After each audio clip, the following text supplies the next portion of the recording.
करते हैं तो सब अनुभव ये है कि कोई भी काम हम करते हैं, जब पढ़ाई करें या फिर मान लीजिए हम स्वाध्याय करें, शास्त्र अध्ययन करें, तो उसकी ये विधा है कि शरीर को पोषण में रखते हैं। जो भी हमारा शरीर धर्म में अगर कष्ट है तो कोई बात नहीं, लेकिन इस पोषण में रखते हैं और ब्रह्मांडी तरंगों के माध्यम से हम स्रोत से जुड़ते हैं, है ना। तो जैसे हमें स्वाध्याय करना है या उसका अवसान या समापन करना है, तो इस पद्धति है ताकि जो हमने पढ़ा है वो हमारे स्मृति में स्टोर रहे, ये एक सिस्टम है। तो इसके माध्यम से भगवान को याद करते हुए प्रभु आश्रय में है परम श्रद्धेय स्वामी जी का वाणी प्रसाद साधक संजीवनी के आधार पर हमें समझ रहे हैं, गीता का स्वाध्याय कर रहे हैं। अब तक हमने जो समझा है वो ये था, 1 मिनट में समराइज करें, आगे बढ़ेंगे तो ये हमने समझा था कि 2 टूल होते हैं हम सबके पास, विवेक और नवीन कर्म करने की स्वतंत्रता।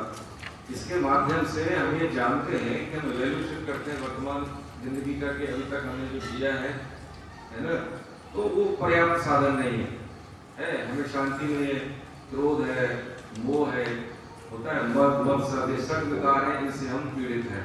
तो हमने समझा क्या करें, तो क्या करने के लिए है कि जब हम किसी भी, चाहे वो स्थिति है या परिस्थिति है, जब अवलोकन करते हैं, उसका ऑडिट करते हैं, मूल्यांकन करते हैं, तो उसमें कमी जो मिलती है उस कमी को मेकअप करने के लिए कुछ मानक अपनाते हैं। दैनिक जीवन में हम सब अपनाते हैं, तो वो मानक अपनाते हैं। तो मानक हम ये देखते हैं कि वो मानक कैसे हैं, उसमें कोई कमी तो नहीं है कि जिसके आधार पर हम चीजों को ठीक करेंगे। दवाई हम खा रहे हैं, लेकिन पता लगा उस दवाई में कमी है तो फिर लोग कैसे ठीक होगा।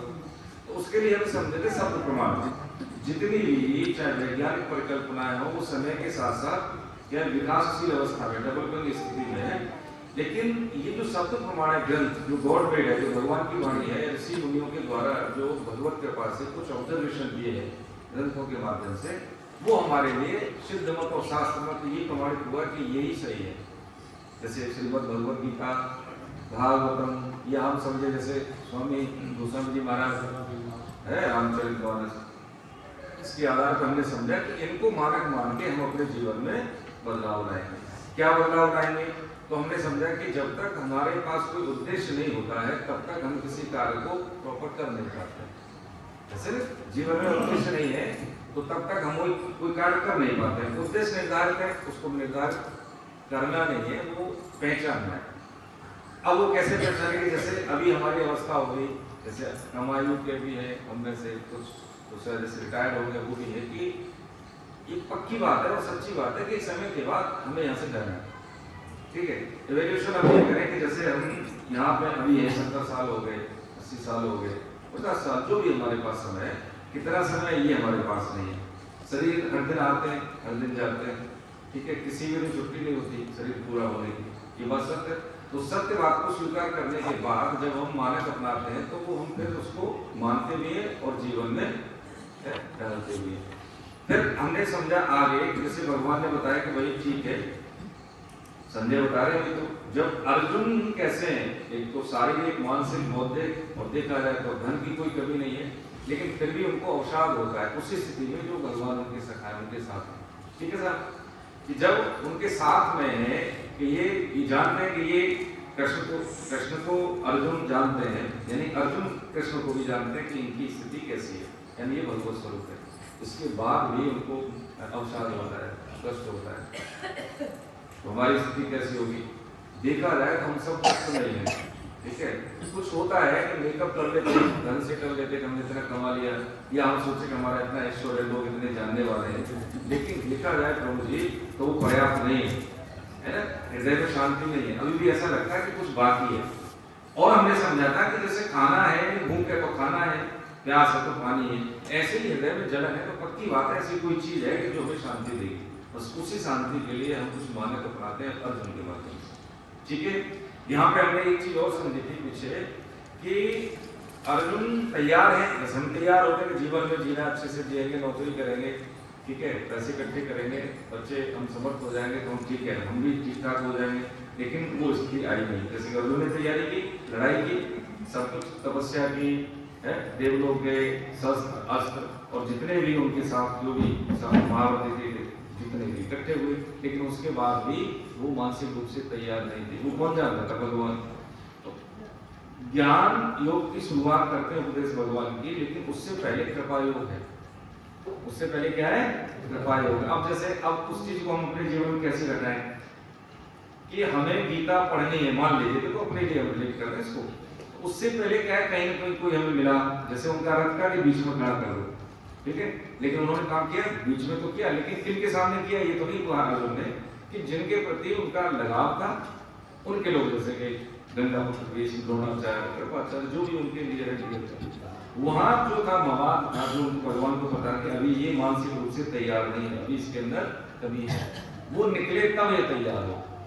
ऐसे ही जीवन में यदि हमें सफल होना है, सफल का मतलब है कि जब जैसे सही ट्रैक पर हम होते हैं उसकी पहचान है कि अवयम सत्व संशोधित, तो सब पता है अध्याय 16 में कि जब हम आध्यात्मिक चिंतन के विकास में है तो सबसे पहले अभय की स्थिति आती, निर्भय, डर नहीं लगता। जैसे शरीर पूरा होता है तब भी डर नहीं लगता उसको। ये ट्रैक है कि यदि हमारा आध्यात्मिक स्तर ठीक है, स्थिति क्या होती है, आध्यात्मिक परिस्थिति होती है मायाजन्य। तो जब स्थिति हमारी हृदय से होती है ना, कि जब हम अंदर से स्ट्रॉन्ग हैं तो हमें डर नहीं लगेगा, पहली पहचान है। अब वहां समझने के लिए जब अर्जुन ने जब कहा कि आप हमारा रथ बीच में लगा दीजिए, देखो तो सही, तो वहां पर हमको मोह हो जाता है। हम कौन से श्लोक रखते हैं? 11, ठीक है, लेकिन निकाल लेकिन समझते हैं उसको। 12वें श्लोक से क्या बोलते हैं? पेज नंबर 13 अपने पुस्तक निकाल लीजिए तो हम समझेंगे।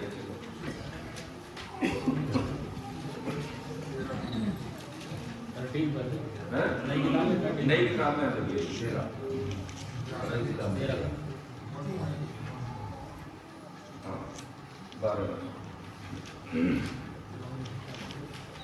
बारहवें श्लोक में कह रहे हैं, तस्य संजयं हर्षं कुरुरथ पितामह सिंहासनं विनद्योच्चैः संगं दद्मौ प्रतापवान्।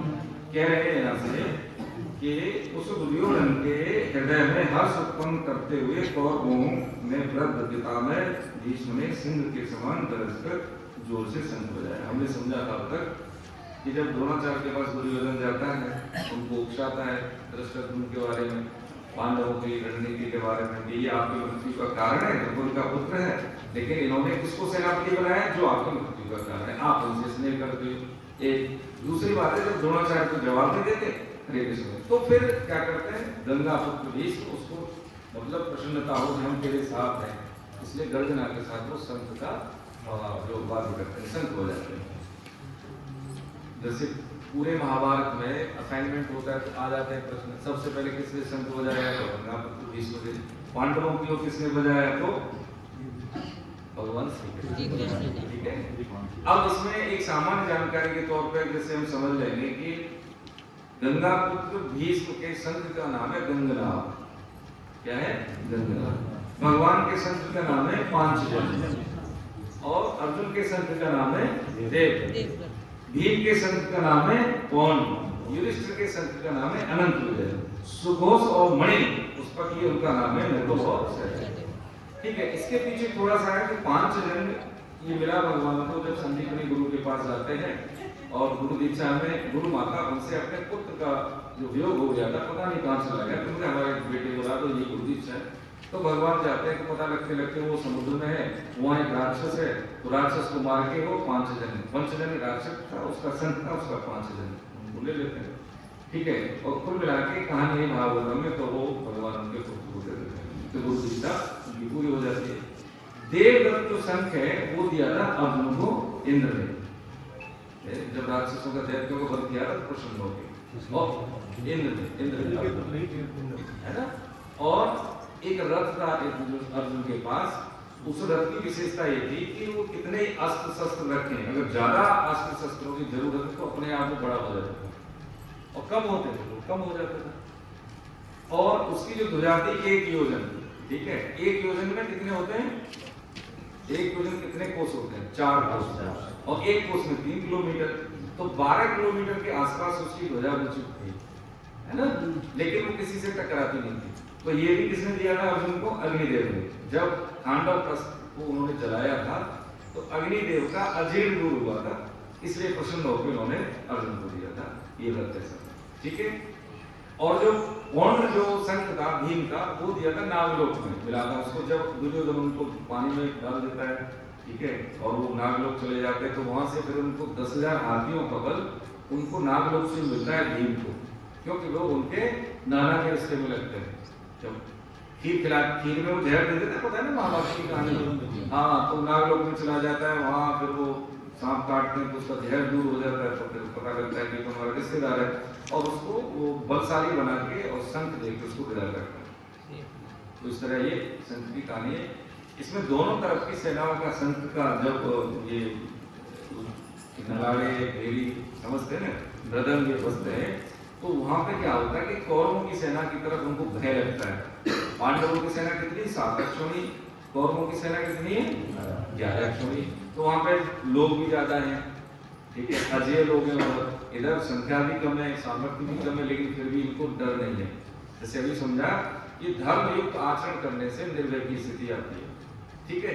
धन से धर्म की प्राप्ति नहीं होती, धन से के सदुपयोग से, जैसे धर्म अर्थ, यानी धर्म युक्त अर्थ से कामनाओं की पूर्ति होती है, और जो चौथा हमारा पुरुषार्थ है वो सहज उसकी प्राप्ति होती है। शुद्ध आय का सेवन हमारे जीवन में बहुत जरूरी है। कभी कभी पता लगता है कि इससे कुछ लाभ नहीं होगा, लेकिन इसका प्रमाण है, ठीक है। शुद्ध आय के सेवन से व्यक्ति की वृत्ति शुद्ध होती है, अशुद्ध आय के सेवन से उसकी अशुद्ध वृत्ति होती है। तो फिर क्या होता है, जैसे दुर्योधन बुद्धि पैदा होती है कि उसको सब कुछ दिखता है, भगवान के दर्शन तो दुर्योधन के भी हुए, लेकिन वो नहीं पहचान पाया कि जीवन में जैसे मनुष्य जीवन हमें मिलता है, तो ये जैसे मनुष्य जीवन कैसे हमने समझा पिछली क्लास में कि एक तो नीचे से शुद्ध होकर जीव आता है, ठीक है, जिसके पाप क्षीण हुए तो जीव मनुष्य शरीर में आया तो उसको शुद्ध हो गया है। एक जब व्यक्ति जब हम पुण्य कर्म कर लेते हैं सकाम भाव से तो देव योनि मिलती है, जब पुण्य कर्म क्षीण हो जाते हैं तो वो डिमोट हो गए, यानी उसका पतन हो गया, पुण्य क्षीण हो गए तो फिर मृत्यु लोक में आता है। यानी ये गांठ लगी है कहाँ पर, मृत्यु लोक में। मनुष्य शरीर से ही क्या होता है कि हमारा प्रमोशन भी होता है और हमारा डिमोशन भी होता है, ये हम समझ रहे हैं। जैसे पुण्य पाप बराबर हैं तो मनुष्य शरीर मिलेगा, पुण्य ज्यादा है तो देव लोग मिलते हैं, और पाप कर्म ज्यादा है तो फिर हमें अधो योग मिलती है, ठीक है। सुख दुख आने ही आने, गीता पढ़े कुछ भी करें आने ही आने। तो यहाँ पे क्या करेंगे, यहाँ पे समझना है कि जैसे सुख आया दुख आया, ठीक है, ये हमने होगा, लेकिन सुख आने में हम क्या करते हैं, भूलते हैं, दुख आने में हम भगवान को भूल जाते हैं, और जब कष्ट आता है, प्रतिकूल परिस्थिति आती है तो कई बार धर्म युक्त आचरण नहीं करते। हमारे साथ ऐसा हुआ, हम भी ऐसा कर देंगे। तो वर्तमान की जो खेती मिली थी इसको भी हमने गलत कर दिया, कांटे को दिए। तो वर्तमान की खेती को तो हम ठीक कर लें, पीछे का हम भोग लें, ठीक है, तो क्या हो जाएगा कि अभी हम किसी से ऋण ले नहीं रहे, ठीक है। जैसे मैं अपनी सेवा के लिए किसी से कोई धन नहीं, माता पिता की सेवा कर दी, बच्चों का पालन पोषण कर दिया, समाज का जो दायित्व है हमारा, राष्ट्र का दायित्व वो निभा दिया, ठीक है। अपने लिए हमने कुछ मांगा नहीं, कोई धर्म दे रहा है तो ठीक है, लेकिन हमें कोई ऐसी इच्छा नहीं है। इसी को कहते हैं उऋण होना, यही तो है उऋण, ऋण से मुक्त होना। यही है कि जब जीवन हमें मिला है, माता पिता शरीर धर्म के अनुसार, जैसे हम छोटे थे तो हमें आश्रय मिला, लेकिन जब हम गृहस्थ में आते हैं तो गृहस्थ और विरक्त के लिए गीता का उपदेश अलग अलग है। गृहस्थ के लिए क्या है कि जो भी हम कर्तव्य कर्म करते हैं छोड़ना कुछ नहीं है, धर्मयुक्त आय से माता पिता की सेवा, बच्चों का लालन पालन और जीवन जीने के सूत्र आज इसमें आएगा, वो हम समझेंगे, ठीक है। तो उऋण होने का मतलब सिर्फ ये है कि हम पीछे का सुख दुख भोगे, धर्मयुक्त आचरण करें, तो पीछे का हमारा पूरा आगे का हमने ऋण लिया नहीं, उऋण हुए। इसी को कहते हैं आध्यात्मिक चिंतन के विकास में जीवन मुक्त अवस्था। जीवन मुक्त अवस्था का मतलब है जीवन रहते हुए मुक्त होते हैं। मोक्ष का मतलब होता है कि जीवन के बाद की अवस्था, ठीक है। मृत्यु के बाद में तो भोग होता है, अच्छे का अच्छा बुरे का बुरा, इससे निकल के मोबाइल में से कुछ नहीं हो सकता, बस ये स्थिति है। तो यहाँ पे ये संघों का वर्णन हुआ, उसमें श्लोक संख्या 39 तक 39 तक। पहले तो सेना को वर्णन 13, 14, 15, 16, ठीक है, बताते हैं कि इनकी तरफ से कौन है, हमारी तरफ से कौन है। थोड़ा थोड़ा सा मैं इशारा ये कर दूं कि आप पढ़ लेना, इसमें है ना, हम इसमें संक्षेप में समझेंगे। जैसे हमने बोला ना 15 तक देवदत्त है, पौंड है, संतों के नाम है, महारथियों के। 16, 17, 18 में भीम, नकुल, सहदेव, इनके संतों के नाम, ठीक है। 19 तक, और 20 और 21, 22 में अर्जुन यहाँ पे बोलते हैं कि भैया हमारा जो रथ है बीच में लगा दीजिए। ठीक है, भगवान रथ बीच में लगा देते हैं। तो संजय बोलते हैं धृतराष्ट्र से कि अब इनका जो रथ जो है, हे भरतवंशी राजन निद्रा विजयी अर्जुन। यहाँ पे जो 24 और 25 वाला जो श्लोक है मैं पढ़ देता हूँ, आप भी पढ़े, उच्चारण ठीक लगेगा। ठीक है, अर्जुन वाच, हाँ 21वां अर्जुन बोल रहे हैं 21वें श्लोक में। ठीक है, 21वें श्लोक बोला कि आप हमारा रथ बीच में लगा दो, बीच में लगा देते हैं। संजय बोलते हैं फिर जब रथ बीच में लगता है तो धृतराष्ट्र बता रहे हैं, एवं मुक्तो ऋषिकेशो गुणाकेशेन भारत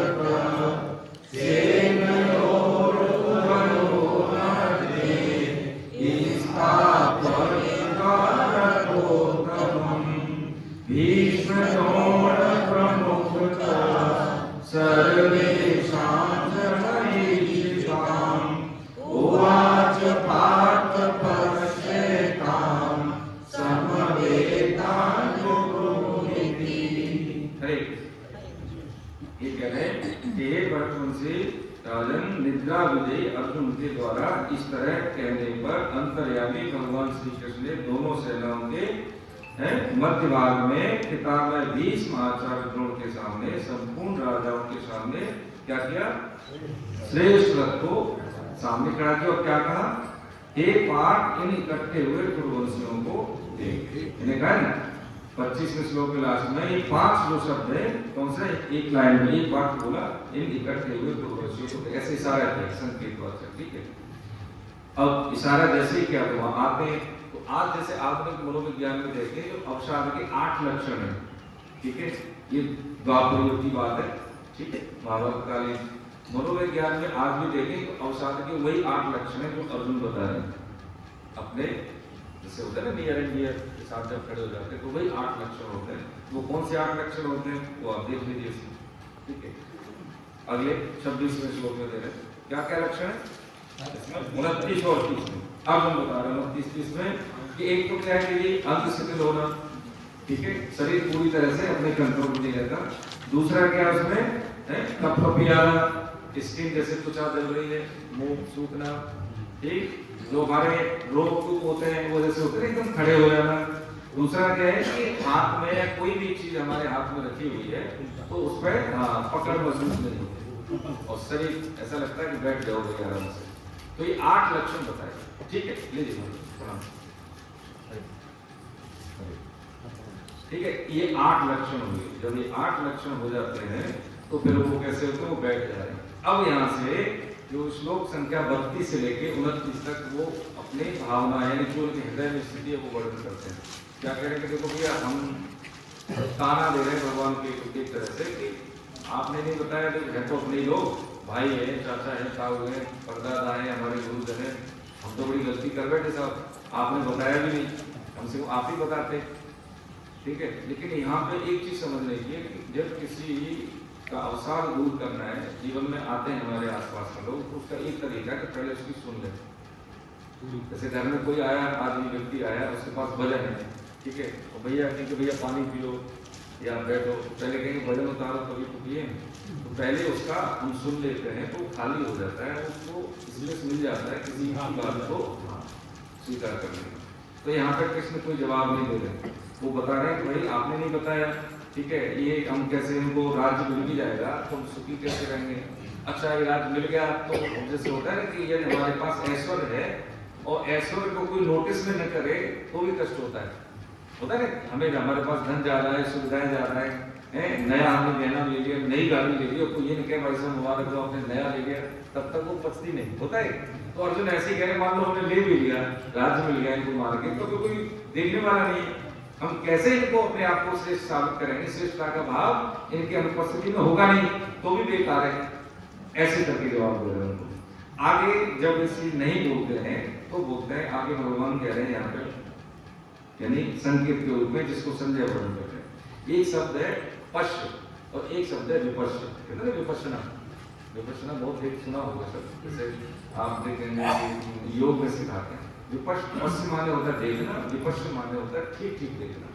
तो जब विपश्यना केंद्र होते हैं उसमें क्या करते हैं कि व्यक्ति को बोलने की या बात करने की अनुमति नहीं होती, और हर व्यक्ति चाहे 100 लोग होंगे वहां से बैठे, लेकिन कोई किसी से बात नहीं करेगा। तो क्या करते हैं, जैसे श्वास आ रही है, श्वास जा रही है, विचार जा रहा है, विचार आ रहा है, उस पर वो ध्यान केंद्रित करते हैं। ठीक है, साक्षी भाव में आने के लिए। लेकिन ये प्रक्रिया, हम ये बात निवेदन करें, अच्छी बुरी की बात नहीं कर रहे हैं, बात ये करें कि कौन सी ज्यादा सरल है हमारे लिए, कौन सी ज्यादा कठिन है। इसमें हम यही समझेंगे, ज्ञान, कर्म और भक्ति योग के साथ साथ अभ्यास योग भी है, जिसको हम ध्यान योग कहते हैं, है ना। विपश्यना उसी का हिस्सा आता है आगे चल के। ये एक ऐसी चीज है कि हमें जैसे कांटा लगा और कोई लगा हुआ कांटा दूसरे कांटे से निकाल दिया, दोनों को फेंक दिया, बस ये बात समझ लिया हमको कि हाँ, संसार में सम्यक न्यास और संन्यास, संसार में जो भी संबंध मिलते हैं, सुविधाएं मिलती है ना, जो भी संसाधन मिलते हैं, सबका हमें उपयोग करना है, यानी सदुपयोग करना है, और उसके बाद यही छोड़ देना है। होटल में जाते हैं, रुकते हैं, ठीक है, और उसके बाद चले आते हैं, सामान उसका यूज करते हैं। खेल के सामान जब वो खेलते हैं तो खेलते हैं, उसके बाद हम खेल के सामान छोड़ देते हैं। संसार में जीव आता है एक समय के बाद, है, जी के चला जाता है, लेकिन जो संबंध थे, सुविधाएं थी, ऐश्वर्य देता है, यही छोड़ गया। कुछ साथ में तो जाता नहीं, साथ में जाता है बंधन, और यही विभिन्न योनियों का कारण है। ये बात हम समझे, ठीक है। साथ में क्या जाता है, संबंध, यानी जीव आत्मा किसी समय, मतलब किसी कुल में आई, हमने कुल नहीं चुना, विधान के अनुसार भगवान ने वो कुल दे दिया, और वहां पे हम पले बड़े जिए, उसके बाद एक समय के बाद फिर निकल गए। तो जो है शरीर मिलना, जन्म और शरीर पूरा होना, मृत्यु के बीच का जो काल है, उसको हम कह देते हैं क्या, जीवन। माता पिता क्या देते हैं, हमें जन्म देते हैं, गुरुजन, शास्त्र, सत्संग, ये हमें जीवन देते हैं। ये जीवन की कला, ये आर्ट है। कोई स्कूल कॉलेज हमें नहीं सिखाता है जीवन कैसे जीना है।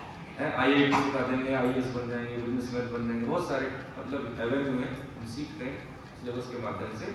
लेकिन जीवन जीने की कला है, वो हमें जीवन के आरंभिक काल में नहीं सिखाई जाती, इसलिए हम परेशान रहते हैं। धीरे धीरे वही बढ़ रहे हैं, ठीक है। वो बता रहे हैं, क्या बता रहे हैं कि विपश्य, यानी पश्य का हमने मतलब समझा है देखना, विपश्य का मतलब है ठीक ठीक देखना, है ना। यदि हमें हमारी इंद्रियों की एक सीमाएं हैं, जब हमारे अंदर रात में उजाला नहीं है और हमने कुछ भय आ गया तो हम रस्सी को सांप समझ लेते हैं, ऐसा होता है सबके साथ।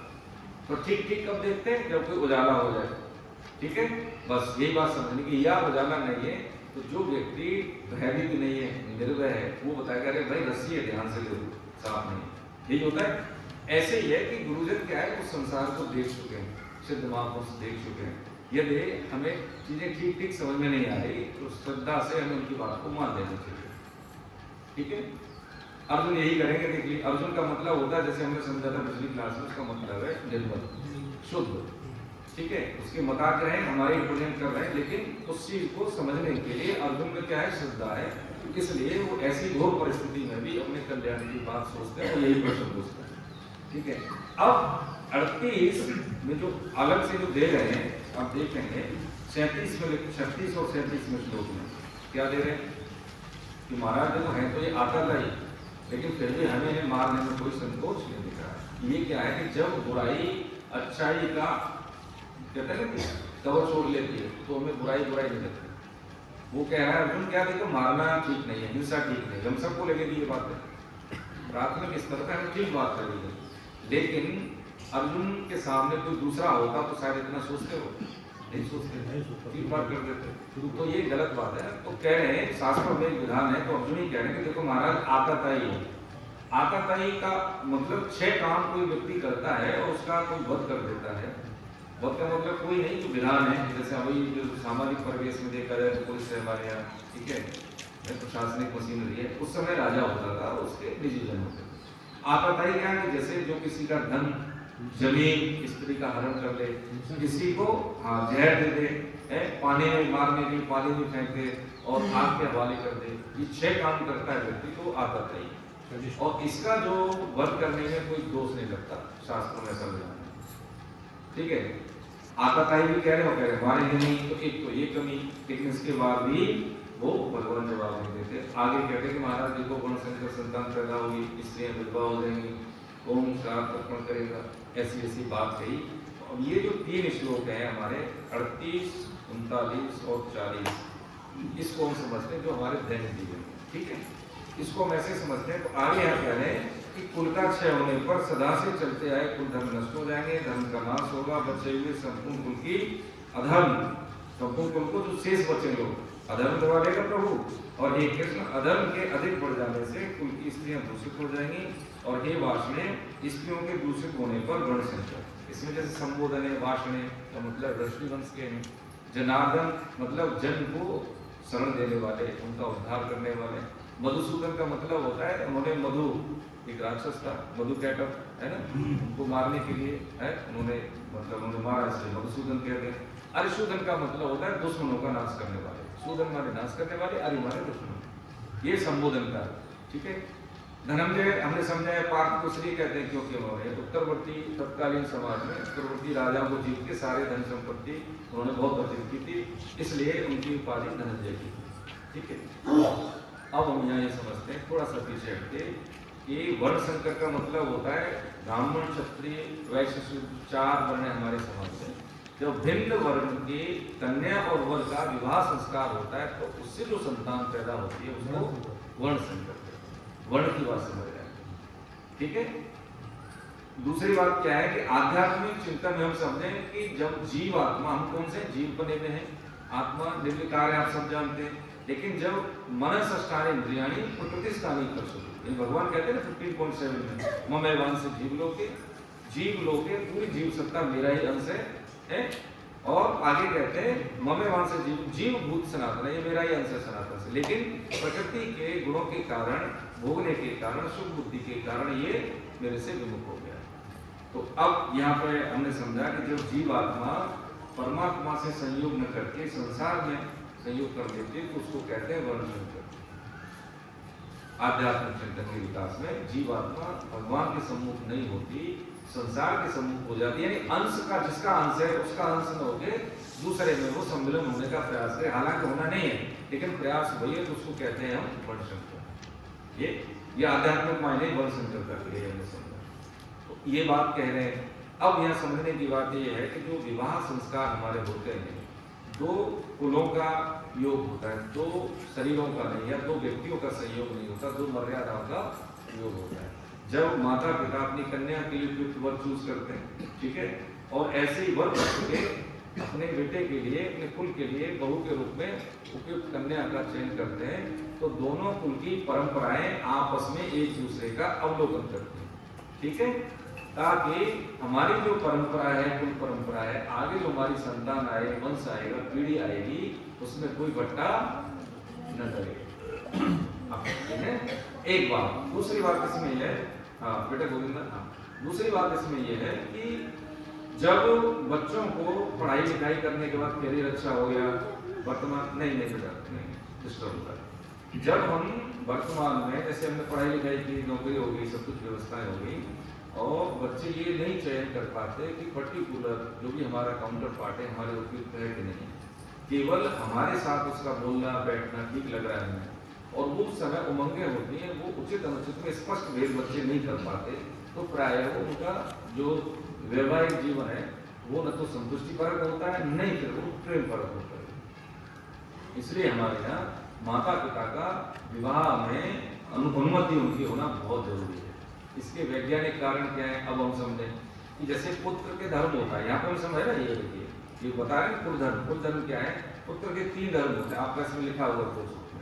एक तो पुत्र नामक जो नरक होता है उससे माता पिता की है रक्षा करना, दूसरा क्या होता है शरीर में तो उनकी सेवा करना, और जब शरीर पूरा हो जाए तो श्राद्ध तर्पण ये सब करके उनका कल्याण सुनिश्चित करना, ठीक है। श्राद्ध कहते हैं कि जब जैसे श्राद्ध के दिन आते हैं तो उसमें किसी ब्राह्मण को भोजन कराना ये श्राद्ध है, और जलांजलि देते हैं वो तर्पण, ठीक है। 5 यज्ञ हम करते हैं, जैसे एक तो ब्रह्म यज्ञ होती है, ठीक है, जैसे होता है यदि ब्रह्म यज्ञ स्वाध्याय कर रहे हैं ग्रंथों का, ब्रह्म यज्ञ देव यज्ञ का मतलब हवन अनुष्ठान करना, मनुष्य के अतिथि की सेवा करना, है ना। तो ये और क्या है, भूत यज्ञ का मतलब हो जैसे गाय को हम रोटी देते हैं, कुत्ता को देते हैं, चिड़ियों को डालते हैं, ये भूत यज्ञ जीव सत्ता के लिए हमारा दायित्व, ये गृहस्थ के धर्म है, ठीक है। ये जब हम करते हैं तो होता क्या है कि यदि हमारे पूर्वज शरीर में तो प्रसन्न रहते हैं और शरीर में नहीं तो उनका कल्याण होता है हमारे कर्मों के द्वारा, ठीक है। ये हमने प्रकरण समझाया। परशुराम जी ने जब 21 बार क्षत्रियों का विनाश किया, धरती को क्षत्रिय विहीन किया, तो हनुमान जी के द्वारा उनको समझाया गया कि आपके पितर, आप इतने बड़े शुद्ध महापुरुष हैं, लेकिन आपके जो पूर्वज जो शरीर में नहीं है, वो आपके कुकृत्य से बड़े परेशान है। जब वो सूक्ष्म रूप में उनको लेके आए, उनमें लड़ाई हुई, तो हनुमान जी ने उनको बांध दिया परशुराम जी को, और थोड़ा सा वो जब अचेत अवस्था में थे, इतनी देर में वो लेके आ गए, और जब उनसे साक्षात्कार कराया तब उन्होंने ये मना किया कि अब हम नहीं करेंगे। अब ये बात समझने की है कि जैसे अब हम शरीर में हैं, श्राद्ध तर्पण करते हैं, तो हम सब करते हैं सब चीज़ें, लेकिन यहाँ पर पद्धति ये कहती है, जो सिद्ध मत और शास्त्र में जो कहा है महापुरुषों में कि हम भोजन कराते हैं, जल भी देते हैं, तो उस जो दौरान एक तो संयम से रहना है, ब्रह्मचर्य शक्ति का सदुपयोग, सब संकेत समझ रहे हैं आप सब। दूसरा ये है कि जब हम शरीर में, तो हम क्या करें, हम ये सब करने के साथ साथ, श्राद्ध तर्पण के साथ साथ, हम जैसे मेरे पिताजी शरीर में नहीं है, तो हमें जो आज्ञा की हम वही करते हैं कि देखो जो हम कर रहे हैं सब कर्म जो कर रहे हैं, हमारे जितने भी सत्कर्म हैं, वो मेरे पिताजी के कल्याण में प्रभु आपके श्री चरणों में अर्पित है, उनका कल्याण हो, ये करते हैं। जैसे अब जीवन, वर्तमान जीवन को हम कंप्लीट मान लेते हैं, लेकिन जो स्थूल संसारी को जो दिख रहा है इंद्रिय गोचर, उसी को सही मानते हैं, लेकिन सूक्ष्म संसार है, अभी वहां कुछ हमें दिख नहीं रहा, इसका मतलब ये नहीं कि वहां पे कुछ नहीं है, एग्जिस्ट कुछ नहीं करता हुआ है। हमें कोरोना नहीं दिखा, प्रोटोकॉल फॉलो किया, ऐसे जीव सत्ता है जो हमें दिखती नहीं है, इंद्रिय गोचरता में नहीं आती, लेकिन है। 011 लगाते हैं तो दिल्ली फोन लगेगा, 022 लगाएंगे तो बॉम्बे लगेगा, लगेगा नहीं। विज्ञान के अनुसार कुछ चीजें हम एक्सेस कर पाए सृष्टि में, कुछ अभी कर नहीं पाए, आगे और होंगे। 30 साल पहले हम कहाँ थे वैज्ञानिकता में देखें टेक्निकली, और अब कहाँ है हम सब जानते हैं। तो लेकिन ये जो विधान हमारे समझ में अभी आ नहीं रहा, विज्ञान अभी पूर्णतः विकसित अवस्था में नहीं है, अभी डेवलपिंग स्थिति में है, लेकिन अध्यात्म जहाँ विज्ञान खत्म होता है वहां से अध्यात्म शुरू होता है, अब वो हमारे समझ में नहीं आते हैं। ये समझ रहे हैं, देखो श्राद्ध तर्पण का विज्ञान समझ रहे, कई बार लोग इसको, ये बहुत नहीं, इससे पितृ दोष दूर होते हैं, संतान में जो बाधा आती है, जैसे कई बार जैसे होता है ना कि विवाह हुआ, कोई कमी नहीं है, लेकिन बच्चों में क्या होता है कि संतान हमारे घर में कैसे आए, वो विज्ञान है प्रभु जी, हम समझ रहे हैं, वो समझ रहे हैं। अब ये बात क्या होता है कि हमने श्राद्ध तर्पण किया और हमें नहीं पता है कि हमारे पूर्वज कल्याण को प्राप्त हुए या अभी पितर योनि में। पितर कौन होता है कि जैसे मेरे पूर्वज हैं, मेरे लिए पितर है, और दूसरे कुल के लिए वो भूत भेज हैं। पितर योनि है 84 लाख शरीरों में या 84 लाख योनियों में पितर योनि भी होती है, भूत योनि होती है। अब उसके लिए क्या है कि जैसे हमने, अब भाई साहब बैठे, बेटा इनका अमेरिका में है ना, अब इन्होंने भेजा पैसे तो उसको मिल गए, लेकिन बाई चांस उस बच्चे ने वो अकाउंट बंद कर दिया और इनको तो पता नहीं, पापा को अपडेट नहीं किया, तो उन्होंने फिर पैसे भेज दिए, लेकिन वो वहाँ पे अकाउंट बंद है, तो पैसा अल्टीमेटली उसी अकाउंट में वापस आएगा जिससे हो गया है। तो जो हम श्राद्ध तर्पण अनुष्ठान करते हैं अपने पूर्वजों के निमित्त, यदि वो कल्याण को प्राप्त होते हैं तो मिलना तो फिर आप ही को है, वो हमें मिल जाएगा, उसका कहीं विनाश नहीं होता। दूसरी बात ये समझते हैं कि जब हम देते हैं, अपने पुण्य भी देते हैं बच्चों को, बच्चे दे देते हैं माता पिता के निमित्त, तो उनको घाटा भी नहीं होता। जैसे हमने पुण्य कर्म दे दिए, सत्कर्म दे दिए, तो हमें कमी नहीं होगी, क्योंकि जो भी हम कर्तव्य निर्वाह करते हैं उस निर्वाह करने की पद्धति जो फल प्राप्त होगा, कि जैसे हमने दिया है, पुण्य कर्म तो किया, सत्कर्म किया, उसका एक फल होता है। तो ये ऐसा धन है कि खर्च करने पर भी ये बढ़ेगा, ये कम नहीं होगा। एक तो ये समझा श्राद्ध तर्पण का विज्ञान कि हम सबको करना चाहिए, इससे हमारे पूर्वज प्रसन्न होते हैं, पितृ दोष दूर होते हैं। पितृ दोष दूर करने के लिए ये छोटे मोटे अनुष्ठान करने चाहिए, ठीक है, जैसे हमारे जो कर्म कांड है उसमें कोई दोष नहीं है, लेकिन सबसे बड़ा क्या है कि जब हम जीवन जीने की पद्धति को सीख लेते हैं, अधर्म का आचरण नहीं करते हैं, ठीक है, माता पिता का शरीर में सेवा करते हैं, जो जिम्मेदारी है समाज में, जैसे कोई अफसर है या कोई मान लीजिए पब्लिक इंटरेस्ट में कोई नेता है या मंत्री है, हम छोटे मोटे कर्मचारी हैं, हम व्यवसायी हैं, तो शुद्ध आय का सेवन, धोखा देके किसी का मतलब ये नहीं करना चाहिए। तो ये सब जो पद्धतियां हैं ये उनको लगती हैं, हमारे किए हुए कर्मों से वो प्रसन्न होते हैं, हमारे किए हुए कर्मों से। इसमें थोड़ा सा और एनहेंस करें, यदि कोई भक्त पैदा हो गया, आप जैसे मान लीजिए सुबह 6 बजे तक सारा अपना कर लिया है, भजन साधन रंग तक, उसके बाद 6 बजे के बाद 10 में सब हम लोग शुरू हो जाते हैं, तो वो नाचते हैं कि हमारे कुल में भक्त पैदा हो गया, अब सब हम कर जाएंगे, हमारा कल्याण हो जाएगा, ये लगता है, ये लगता है, ऐसा जैसे आप देखें शांतनु गंगापुत्र भीष्म के जो पिताजी हैं और उनके शांतनु के मतलब 3 भाई थे। देववापी था बड़े, दूसरे शांतनु, तीसरे थे ये बाली जिनके भूल सर्वा सौमदत्त जिसमें नाम आएगा, तो वो बालिक के बेटा और पोते हैं। ठीक है, तो जब 3 भाई थे तो वो तो तपस्या में चले गए। जब आप भागवतम पढ़ेंगे तो उसमें प्रसंग है, तो चंद्रवंश और सूर्यवंश में से एक राजा रहता है। ये तपस्या में रहते हैं, सूक्ष्म शरीर में रहते हैं और दिखते नहीं है। अब जैसे वर्णन सुना होगा कि जब भगवान जाते हैं और जब यमुना पार करके चित्रकूट की तरफ जाते हैं तो ऋषि भारद्वाज उसमें यहाँ पर प्रयाग में बोलते हैं कि राम जब आप पार करोगे तो आप दाईं तरफ एक बहुत बड़ा वट वृक्ष मिलेगा और वहां पे आप प्रणाम करना। वहां पे ऐसे बहुत सारे संत हैं जो कई कल्पों से वहाँ तपस्या करते हैं, दिखेंगे नहीं, लेकिन वो सूक्ष्म कारण शरीर में रहते हैं, वो स्थूल शरीर में नहीं रहते, प्रकट रूप में नहीं दिखेंगे, लेकिन प्रणाम करके निकलना।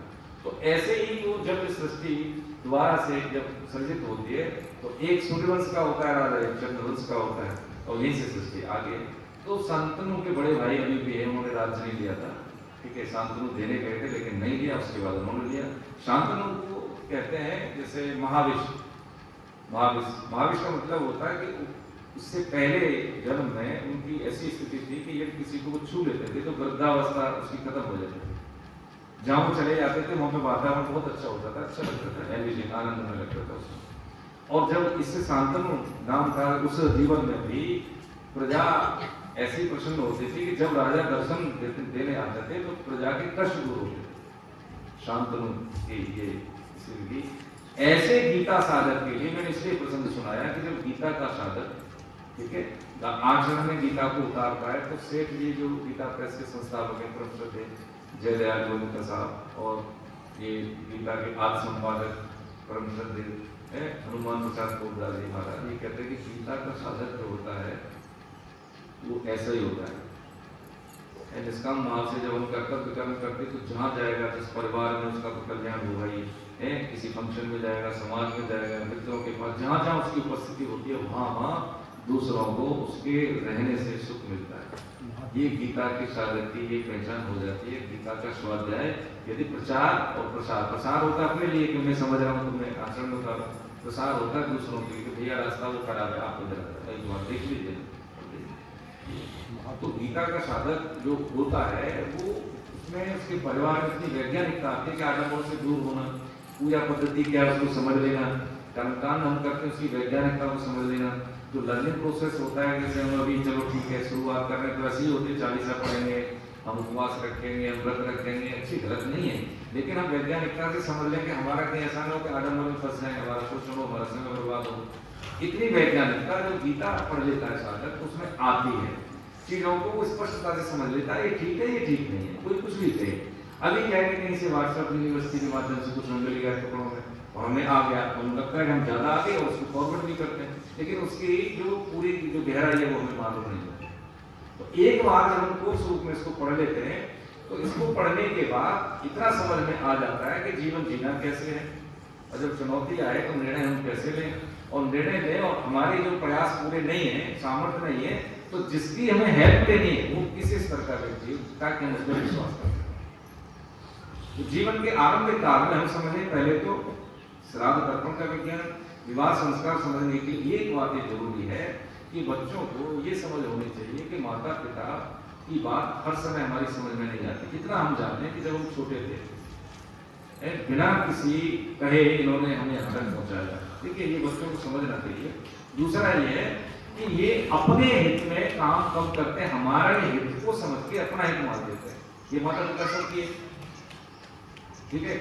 अब एक समय के बाद जब बालक अपना सोशल कैरियर उसका बढ़ता है, एनहेंस होता है, पढ़ता है, लिखता है, उसके अपने विचार डेवलप होते हैं, तो वो सोचता है कि मम्मी पापा तो पुराने हो गए, ये आज की चीजों को नहीं जानते, लेकिन वो इतना जरूर जानते हैं, हो सकता है सर्टिफिकेट की नॉलेज कम हो, कि इसका हित किसमें, हर माँ जानेगी, हर पिता जानेगी।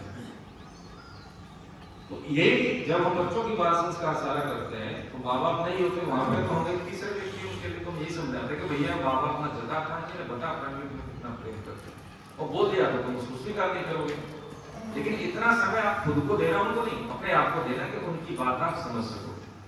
विवाह ये दो फलों का, दो मर्यादाओं का सम्मेलन है, इसमें हमारी मर्यादाएं जुड़ती हैं। हमारे कुल की मर्यादा के प्रतिकूल कोई व्यक्ति होता है तो वहीं से हमें प्रॉब्लम शुरू हो जाती है। और जैसे सेब होता है शिमला में, गेहूं होता है यहाँ, माता पिता का जो वातावरण होता है वैसे जीवात्मा आती है। यही विधान है, कोई भी व्यक्ति हमारे पिता क्यों है और कोई भी संतान हमारी संतान क्यों, हम कोई एप्लीकेशन नहीं देते। यही है कि यदि हमारे जो माता पिता का जो वातावरण शुद्ध है और शुद्ध होने के साथ साथ इसमें विधिनिषेध का पालन करते हैं तो संतान अच्छी आएगी। और माता पिता का वातावरण ठीक है मान लीजिए, लेकिन एक महाभारत मूवी आई जो भी देखा है, सबने देखा है, तो उसके लिए हमने कहा है भाई देख लो इसको, इसके लिए तो हम भी कहेंगे कि आप इसको देख लीजिए। तो जब वहां से शुरू होता है, शायद हमने एक बार और भी बोला होगा, मुझे नहीं पता है, लेकिन निवेदन करूंगा आपकी शरणों में कि जब कश्यप ऋषि की दो पत्नियां हैं, दिति और अदिति, ठीक है, अदिति से देव हुए, दिति से दत्त हुए। तो जब दिति की संतान नहीं थी, बड़ी बहन को संतान हो गई, तो उसने प्रयाग बोला कि हमें तो प्रॉब्लम है, हमारी संतान नहीं। कश्यप ऋषि से बोला, तो उन्होंने कहा ठीक है, होता है ऋतु काल है, अनुकूल समय तो बताएंगे, लेकिन वो नहीं मानी। और जो संध्या, जिससे हमारा शरीर जड़ चेतन से सम्मिलित है, जड़ है शरीर तो यही रह जाता है, फिर चेतनता निकल गई, तो जड़ और चेतन का क्या संधि है।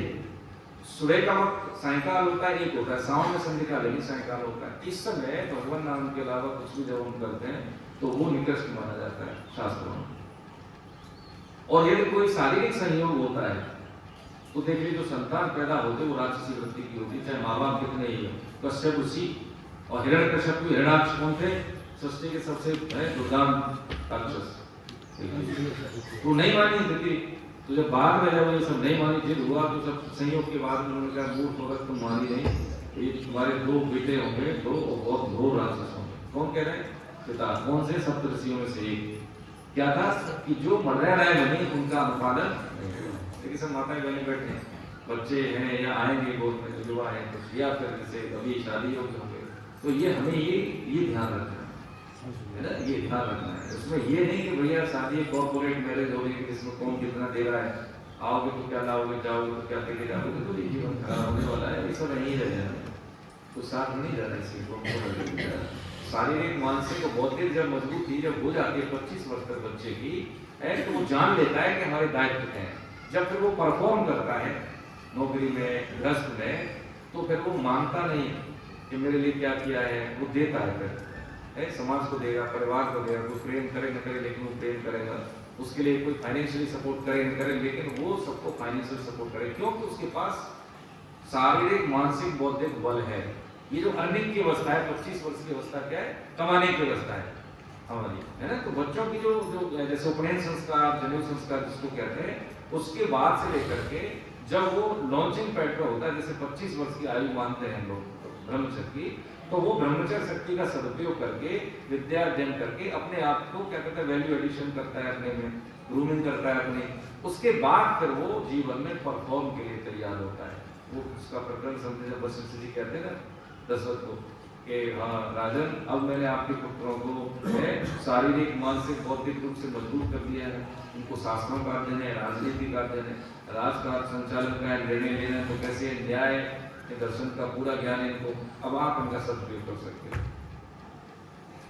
यही स्थिति है कि जब हम बच्चों को सिखाएं जीवन जीना, तो इतना अध्यात्म हमारे जीवन में रहे ताकि भौतिक उन्नति को हम एंजॉय कर सकें। अभी देखा जाए ये एंजॉय नहीं है, बच्चे 3-4 साल देखें, 9, 10, 11, 12, 4 साल स्ट्रगल कर लेता है, बच्चे को भी समझा पाए, है ना। तो क्या है, तो आगे का जो रेस्ट ऑफ लाइफ है वो एंजॉय करेगा। अभी का एंजॉय पॉकेट मनी का है, थोड़ा बहुत इधर से बट्टेदारी करके एंजॉय है, ये बच्चों को हम समझा पाए। तो ये 4 साल हमारे लिए वैल्यू एडिशन के रहते हैं, ग्रूमिंग के रहते हैं, ठीक है। जीवन को जी भर के जीने के लिए जरूरी है कि पहले जो हमें अर्निंग करने सीख कि हमें अपने आप से चाहिए क्या, मैं अपने जीवन से चाहता क्या हूँ। ये चीज अर्जुन के माध्यम से हमें मिली, जब उन्होंने बताया कि भाई ये सब खत्म हो जाएंगे, ऐसी स्थिति होगी तो कोई श्राद्ध तर्पण देने के लिए नहीं रहेगा। अब ये बात तो सही लग रही है, लेकिन ये जो सही बात कितने मतलब एक महंगी का मतलब है कि जब आता था ही, जब राजाओं को तू राजा है, तेरे साथ ऐसा हो रहा है भैया, तो प्रजा के साथ कैसा होगा। तो भगवान क्या करते हैं कि भगवान न्याय करते हैं निरपेक्ष भाव से, वो कोई उनका सगा नहीं होता, है ना। जब कोई व्यक्ति अपना कर्तव्य पालन नहीं करता तो समाज में अराजकता पैदा होती है। और ग्रुप में जब मास में ऐसे लोग पैदा हो जाते हैं तो बहुत भयानक स्थिति पैदा होती है। जैसे कोरोना हमने झेला, आगे की स्थिति कहते हैं कि 2025 तक कहते हैं, ईश्वर करे ऐसा ना हो, झूठे हो जाए हम, लेकिन बड़ी स्थिति ठीक नहीं बताते जैसे जैसे विश्व प्रदर्शन में देखे हैं आप। लेकिन हाँ, एक जो जैसे जगन्नाथपुरी में एक संत हुए, उन्होंने बताया था कि महाराज आप जैसे थे, उपाय बताओ जब आप ऐसी बात कर रहे हो। तो उन्होंने कहा भैया एक ही उपाय है, धर्मयुक्त का आचरण। धर्मयुक्त, भारत भी इससे छूता नहीं रहेगा हमारा, उसके लिए क्या है, धर्मयुक्त का आचरण, है ना। देखें आप गीता के साधक हैं, कितने लोग थे भगवान के पक्ष में, कितने लोग थे विधर्मियों के पक्ष में, हमेशा ज्यादा विधर्मियों के पक्ष में है ना। ये जो भोग बुद्धि के कारण हमें सिर्फ ये दिखता है, छोटी सी दृष्टि दिखती है कि हमें सुख आ सकती है भोग बुद्धि, लेकिन इसका परिणाम कितना घातक है वो हमें मालूम है। तो ये विज्ञान हमने ये समझा कि भाई अब तक जो आयाम है हमारे जीवन के, वो क्या है, अर्जुन ने हमारा पक्ष लिया है, दुर्योधन बुद्धि का है, हमारे जीवन में घटित अच्छे विफल होते हैं, उससे हम सबक नहीं लेते, सीख नहीं लेते। धृतराष्ट्र बुद्धि ये समझा हमने कि भाई अपने लोगों को क्या है, हमें बुराई हुई, हमें उनकी बुराई नहीं लगी, ये राग है, और सामने वाला अच्छा है लेकिन अपना नहीं है, लेकिन है अच्छा, उसके हमें अच्छा ही स्वीकार ना हो, ये थोड़ी से ईर्ष्या है। यही ये बात हमें ये समझ लेनी चाहिए। आगे इसमें जो 41 से लेकर के 47वें श्लोक तक हम समझते हैं कि ये हमने समझ लिया श्राद्ध तर्पण का विज्ञान, दूसरा हमने समझा विवाह संस्कार का विज्ञान, तीसरा हमने समझना इसमें कि ये जो आगे बता रहे हैं 43-44 में क्या बता रहे हैं, पढ़ेंगे 43-44 को, 43-44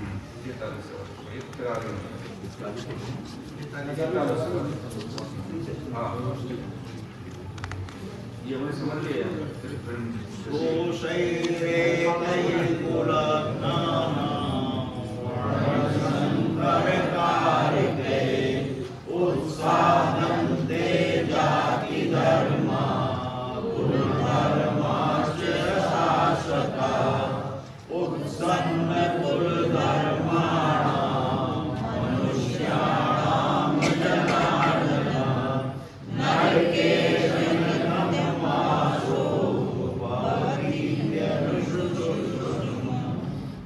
संकर पैदा करने वाले दोषों से कुलरातियों के सदा से चलते आए कुल धर्म और जाति धर्म नष्ट हो जाते हैं।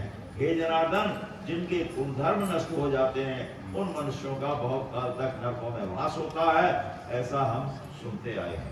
अरे इसमें बस एक बात समझने की है कि हमारे जीवन में बुजुर्गों का, माता पिता जो भी है, गुरुजन का बहुत बड़ा योगदान है। हो सकता है शारीरिक बाध्यताओं के कारण शारीरिक शक्ति तो कम हो जाती है, लेकिन अनुभव बहुत होता है।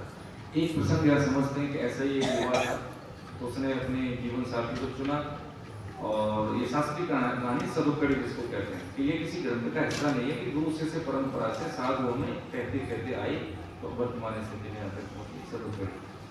तो उन्होंने कहा कि ठीक है, तो लड़की वाला नहीं चाहता था कि इसकी शादी हो, लड़की का पिता, लेकिन लड़का चाहता था, लड़की भी चाहती थी, लेकिन पिता लड़की का नहीं चाहता था इसके साथ शादी हो। तो उन्होंने शर्त रखी, ठीक है हम शादी कर देंगे, पहली शर्त तो ये है कि आपके घर से कोई बुजुर्ग ना आए। ठीक है, कोई बुजुर्ग ना आए तो नहीं लेके, लेकिन उन्होंने कहा लड़के के नाना थे, ना ना ना ना तो कहते ना हम तो जाएंगे भाई, कैसे भी लेके जाओ, तो उनको लेके चले गए, जैसे भी लेके, है ना। तो वहाँ पे जब पहुंचे तो उन्होंने कहा ठीक है, उनका दूसरी शर्त ये है कि जो हमारे बगल में नदी बह रही है बगिया में, इसमें जो है दूध प्रोवाइड करो। दूध कैसे प्रोवाइड करें, तो सब लड़के ही थे, लड़के अब तो उनको तो समझ में नहीं आई, तो उन्होंने कहा यार कहीं शादी वादी नहीं होगी, छोड़ो। तो वापस आ रहे थे तो बोला कि भैया नाना को क्यों दबा रहे हो, तो वापस ही जा रहे थे, उनको तो लोग दबा के रखे थे उनको कहीं पे, कैसे करते। हाँ, तो उन्होंने कहा कि अरे नाना जी और तो कुछ नहीं, चलो आप आराम से बैठो, देख लेगा। तो कह रहे हैं तो शादी नहीं होगी, क्या हुआ, तो कह रहे कि जो नदी बह रही है उसमें पानी की जगह पर दूध बहा दो। तो इतनी छोटी छोटी सी बात की, उनका ये छोटी बात है, अरे और क्या है, बोलो ठीक है हम बिल्कुल शादी के लिए तैयार है। तो क्या कहें कि लड़की को ये, लड़की के बाप से ये बुलवा दो, जो सब मैसेज लेके आए कि आप नदी में से पानी हटाओ, हमने दूध का इंतजाम कर लिया है, अब जो है दूध बहा देंगे। तो गया जैसे कह दिया, उनका पक्की बात है, देखो पक्की बात है, कोई बुजुर्ग है, आप समझे। ये स्थिति ऐसी होती है कि देखो जब तक आप उनके पास शारीरिक सक्षमता नहीं है तो युवा के पास क्या है, जोश है, शारीरिक बल है, और उनके पास क्या है, देखो होश है। जब जोश में होश मिलता है, उनको मार्गदर्शन मिलता है उस शक्ति को, तो शक्ति तो दिशा ही है, तो उसको दिशा मिलती है तो उसकी दशा बदल जाती है। यानी जोश प्लस होश इक्वल टू क्षमता, ये बात है इसलिए कही कि जीवन में माता पिता होते हैं तो वो कोई ऐसा नहीं चुकी हुई अवस्था है, कहीं न कहीं मिलता है, कहीं न कहीं उनसे हमें अनुभव मिलता है। तो ये जो कुल की परंपराएं बताई अर्जुन के माध्यम से हमने समझी, और आगे जो अंतिम जो श्लोक है 43वां श्लोक, ये था कि जब अर्जुन बोलते गए सारी चीजें, ठीक है, कृष्ण सुनते गए, अब कृष्ण सुनते गए लेकिन उन्होंने कुछ कहा नहीं, उन्होंने कुछ नहीं कहा। जब अर्जुन बैठ जाते हैं और इस प्रकरण को संजय, क्योंकि भीष्म पर्व में अध्याय 13 से 42 में तक गीता है, 8वीं सदी तक भगवान ये तो जो शंकराचार्य जी है महाभारत में लुप्त की गीता, पता नहीं अलग से जैसे हमने आइडेंटिफाई करके समझते हैं, ऐसे पहले नहीं थी। 8वीं सदी तक उन्होंने बताया कि भाई ये गीता का उपदेश है, तो 24वें अध्याय से 42 तक की गीता है, और उसको अलग किया, तब से हम ये समझते हैं। तो भीष्म पर्व में एक वैशंपायन जन्मेजय संवाद है जिसमें धृतराष्ट्र और संजय संवाद है, उसके अंतर्गत कृष्ण अर्जुन संवाद है, तीसरा संवाद है, ठीक है। तो प्रश्नोत्तर शैली में ग्रंथ है ये, और ये दैनिक जीवन से जुड़ा हुआ है।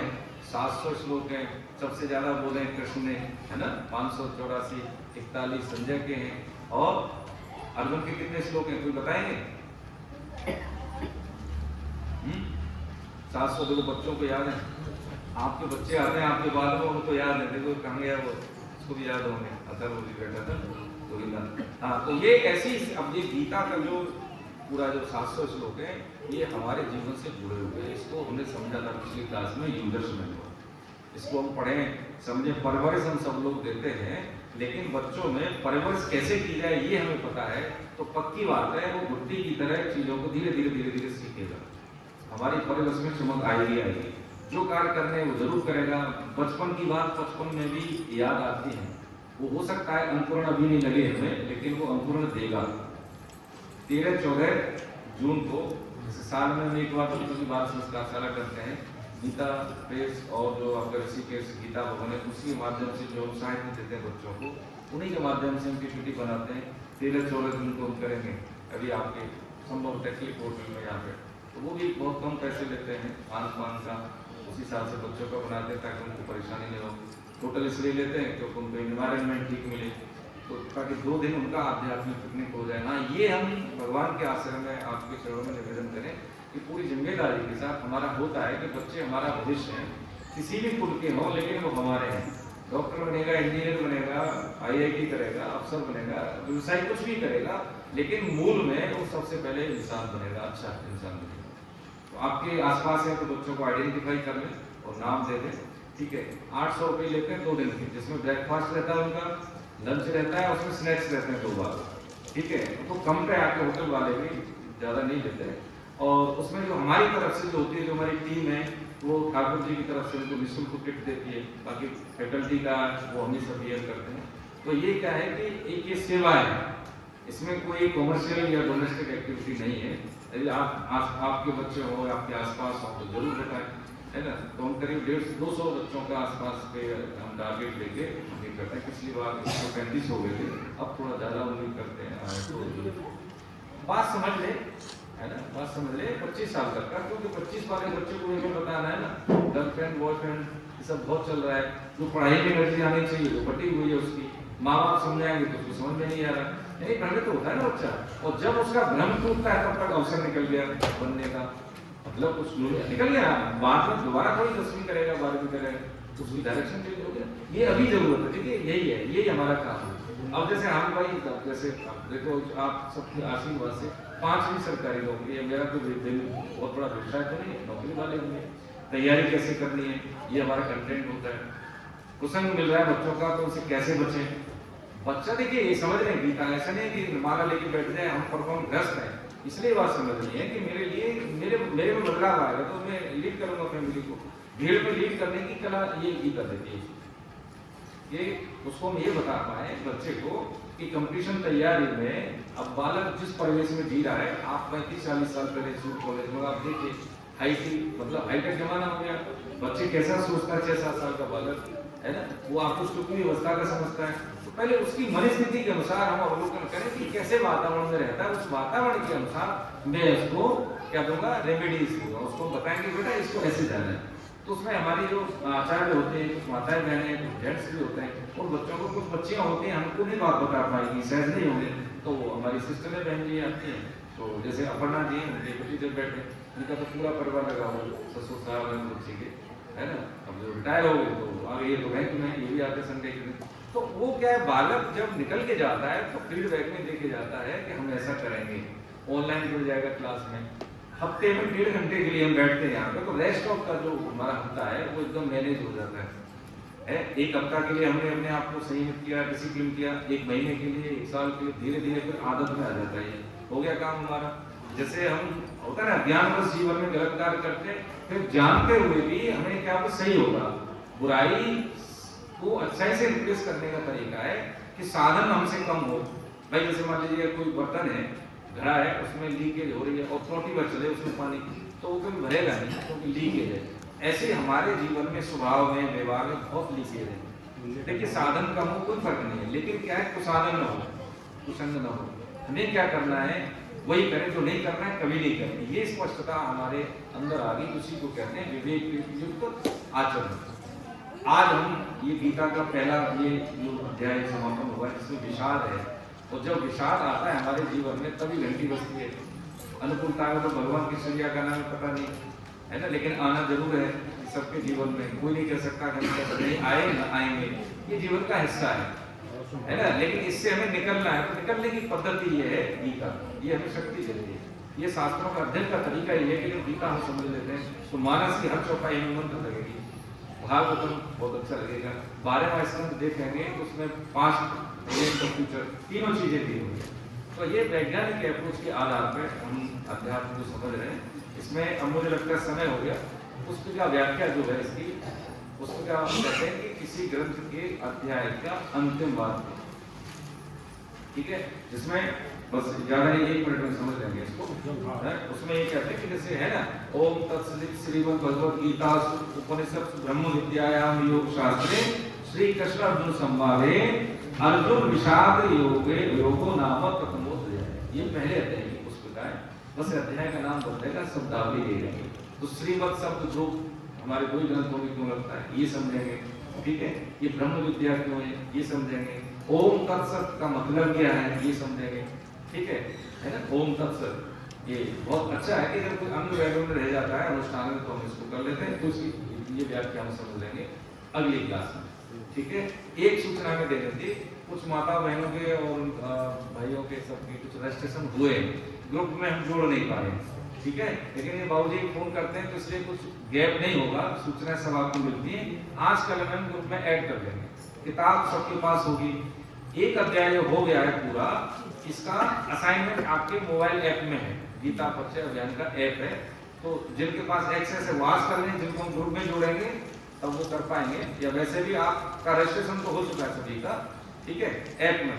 तो अध्याय 1 का असाइनमेंट आप भर सकते हैं, तो जो हमने शब्दावली समझी है वो रिपीट हो जाएगी और याद होगा, हम बच्चों के साथ शेयर कर सकते हैं। कहीं पे भी जब आप बात करेंगे तो भगवान के आश्रय में इतना हम जिम्मेदारी के साथ आप में आपके डाल के बोलते हैं कि कोई आपकी बात को काटेगा नहीं, ये नहीं कहेगा कि आप क्यों बोल रहे हैं, कहाँ से बोल रहे हैं, इसका कोई आधार नहीं है, ये पक्की बात है। तो एक अध्याय का जो कॉन्सेप्ट है वो आप उसको पहले पढ़ लें, ठीक है, एक अध्याय की पूरी जो कॉन्सेप्ट है, उसके बाद असाइनमेंट देंगे, 1 हफ्ते का टाइम है आपके पास, आराम से जब समय मिले तो आप पढ़ के इसमें असाइनमेंट, ठीक है। हरे कृष्ण। किसी का क्वेश्चन का हो तो आप हो सकते हैं, ठीक है। सर इसमें जितनी भी वोकेबलरी आती है सर, इसका मतलब पूरा हिंदी में मीनिंग सर वहाँ तो छोटा छोटा सा दिया हुआ है, बाकी कहाँ से पढ़ें? कौन सा जैसे सर जैसे कई शब्द होते हैं जिनका मतलब नहीं आप समझ पूछिए में ना, बताइए कौन सा शब्द है। ठीक सर। हाँ ये सब हमें दूसरे दीपक के कुछ ज्यादा थोड़ी आता है, हमको बहुत नया रजिस्ट्रेशन कराना है, मैं अभी बाहर बैठूंगा, उनके फॉर्म वगैरह भर दूंगा, लोग भी इंटरेस्टेड है और उनको उस हिसाब से फिर गीता की किताब एक बस पंचलाइन समझते हैं अपने लिए, क्योंकि एक ही उद्देश्य है हमारा, मनुष्य जीवन का एक ही उद्देश्य है, एक तो संसार की सेवा और ईश्वर का स्मरण। हाथ से काम, मुंह से काम। खाए सो में दे ही भटकाए थे जिंदगी के रास्ते। खाए से नहीं काम नहीं, खाए सो नहीं भटकाए थे जिंदगी के रास्ते, वरना रूह तो उतरी थी जमीन पर मंजिल का पता लेके। भगवान ने हमें भेजा सिर्फ इसीलिए, लेकिन क्या है कि भटकाव हमारी सुख बुद्धि के कारण और कुछ हमसे गलतियां हुई जीवन के आरंभिक काल में। मूल दो की जगह पर जोड़ दिया हमने 4 या 3, 2 नहीं जोड़ा, कुछ और जोड़ दिया, तो मूल हुई। इस भूल को हम सुधार लें। अभी तो हमारे पास शरीर है, समय है, तो पक्की बात है कि अभी भी हम कुछ कर सकते हैं। इसमें बस चाह लेने से होता है, चाह लेंगे तो हो जाएगा। सांसारिक उपलब्धि और आध्यात्मिक उपलब्धि में दोनों में अंतर है। देखो प्रभु जी, वो फॉर्मूला हम यहाँ नहीं लगा सकते। इसमें भविष्य नहीं है, प्रारब्ध नहीं है ना। जैसे हमने समझा है कि धर्म अर्थ काम मोक्ष में, धर्म और मोक्ष में वर्तमान की महत्ता है, वर्तमान की, अभी की। और अर्थ और काम में प्रारब्ध यानी डेस्टिनी, भाग्य उसकी है। भाग्य में होगा तो होगा, आएगा नहीं तो नहीं मिलेगा, कितना ही प्रयास कर ले। लेकिन इसमें क्या है, नवीन कर्म स्वातंत्र और विवेक के आधार पर जितना हम पुरुषार्थ करेंगे यानी मेहनत करेंगे, अध्यवसाय उपयोग करेंगे, उतनी हमें प्राप्ति होगी। इसमें भाग्य का हस्तक्षेप नहीं। ठीक है, ये बात हम मान लें। यहाँ से हम जाए तो टेक अवे लेके जाए कि अब तक के जो मानक थे ठीक है, कोई बात नहीं, हो गया सो गया, लेकिन अब नहीं। भगवान ने कहा है 9वें अध्याय में, अनुचित दुराचारो बसते मां होगा। तो कहा कि तू साधु रहे, यानी कि उसको साधु समझ भाई, गलतियां सबसे होती हैं, हमसे नहीं होती। तो सत्संग में स्वामी जी से सुना, जिन्होंने टीका लगी जिसके आधार पर पीपीटी या एक कोर्स बुक है, तो उन्होंने कहा भाई देखो एक काम करो, 15वें अध्याय में हम समझेंगे इसको कि उन्होंने सूत्र दिया। जैसे आध्यात्म में सूत्र का मतलब जैसे भौतिक सूत्र है, ऐसे अध्यात्म का सूत्र दिया कि हम कभी भी नहीं कह सकते कि हम ईश्वर का स्मरण कर पाएंगे, काम करते करते नाम ले पाएंगे। तो क्या करें कि जैसे माँ को बच्चा बोलता है कि मम्मी कल के बाद मुझे जगा देना, अगर नहीं जग पाए तो मम्मी को ब्लेम करता है, आपने जगह नहीं, उससे सही है। ठीक है, तो इसलिए हम कहते हैं कि हे नाथ, हे मेरे प्रभु, मैं आपको एक बात और करके समापन करके। देखो कोरोना काल में एक संत है इधर आप देखेंगे गलतापीठ की तरफ है, राजस्थान में, जयपुर से करीब 100-125 किलोमीटर दूर है। अनिरुद्ध महाराज करीब 100 साल की अवस्था है, ग्रस्त है, अब तो उनकी अवस्था 100 से ज्यादा होगी। तो वो अनिरुद्ध नाम है उनका, तो कृष्ण के बेटे के बेटे हैं अनिरुद्ध। ठीक है, तो बाबा मानते हैं। कोरोना काल में जैसे आप जैसे लोग जाते थे सत्संग में कभी कभी, तो उन्होंने कहा बाबा ये बात बताइए, कोरोना है, बहुत भयानक स्थिति है, आप तो रहते हो बिल्कुल आइसोलेटेड जगह में, बहुत दूरवर्ती क्षेत्र में, आपको पता नहीं, लेकिन लोग बहुत मरते हैं शहरों में, देखो बहुत बुरी स्थिति, सब ठप है, तो इसमें क्या उपाय है? आप बाबा कहते हो तो बाबा से पूछो ना क्या करें। तो उन्होंने कहा, वो ऐसे ही बोलते हैं कि कल आइयो, कल बताऊंगा, ऐसे करके बोला तुम लोग कल आए। तो उन्होंने कहा तेरे चक्कर में तो डांट पड़ गई, मैं भी याद नहीं। उन्होंने कहा बाबा ने बोला कि मैंने गीता में बताया, तू कैसा संत है मुझे नहीं पता है, मैंने कहा है। तो उन्होंने 8वें अध्याय का बोला श्लोक, तस्मात् सर्वेषु कालेषु मां स्मर। यानी जब उन्होंने बोला कि अरे पागल आदमी, मैंने तो पहले गीता में बता के सारे से, मुझे तो याद नहीं है गीता।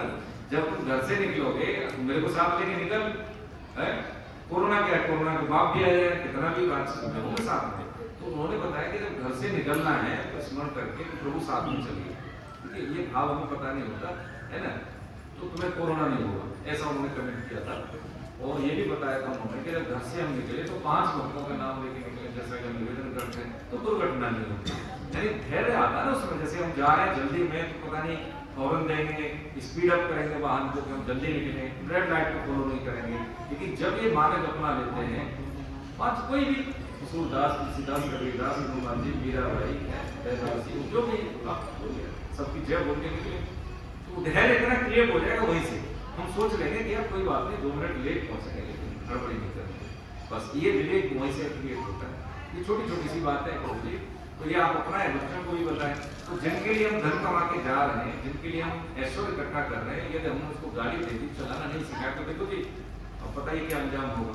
ऐसे ही है कि हम बच्चों को पहले जीना सिखाएं। कोई फैकल्टी स्कूल नहीं सिखाता, सब मौन है। माँ बाप को पता होगा तो बताएंगे, पता होगा तो तुमको क्या बताएंगे। कैरियर और करेंसी के बाद हम कुछ नहीं दे पाते, शुरुआत में हमें यही देना है, ये बात हम कमिट करेंगे।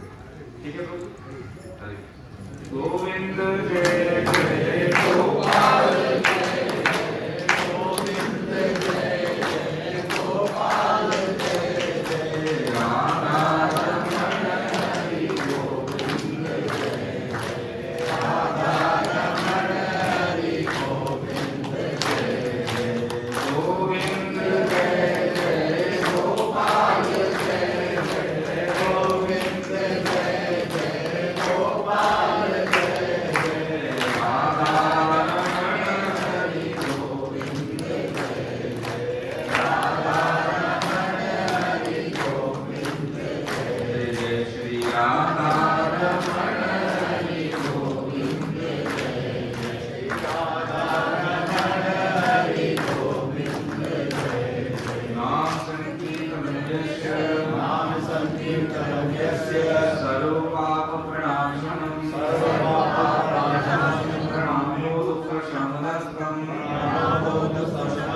नमामि हरिं परं भगवती प्यारी लाल की जय, गुरुदेव सरकार की जय, अपने गुरु भगवान की जय, श्याम रामचंद्र की जय, और हनुमान की जय, उमापति महादेव की जय, सब देवी देवताओं की जय, सब संतों की जय, अनंत कोटि वैष्णव वृंद की जय, दृश्य अदृश्य पुण्य आत्माओं की जय, आज के आनंद की जय, आप सभी भक्तों की जय, जय जय श्री राधे, हे नाथ हे मेरे नाथ, कृपा करो, मैं आपको केवल आपका आप ही केवल। एक विनती और है कि जैसे माताएं बहनें आती हैं, उनके पतिदेव या कोई फैमिली मेंबर जैसे मैं है वो नहीं आते है ना, या भाई जन आते हैं, बड़े जन आते हैं, जो हमारे पिता तुम में माताएं नहीं आ रही, तो उनको निवेदन करेंगे आप दोनों आए।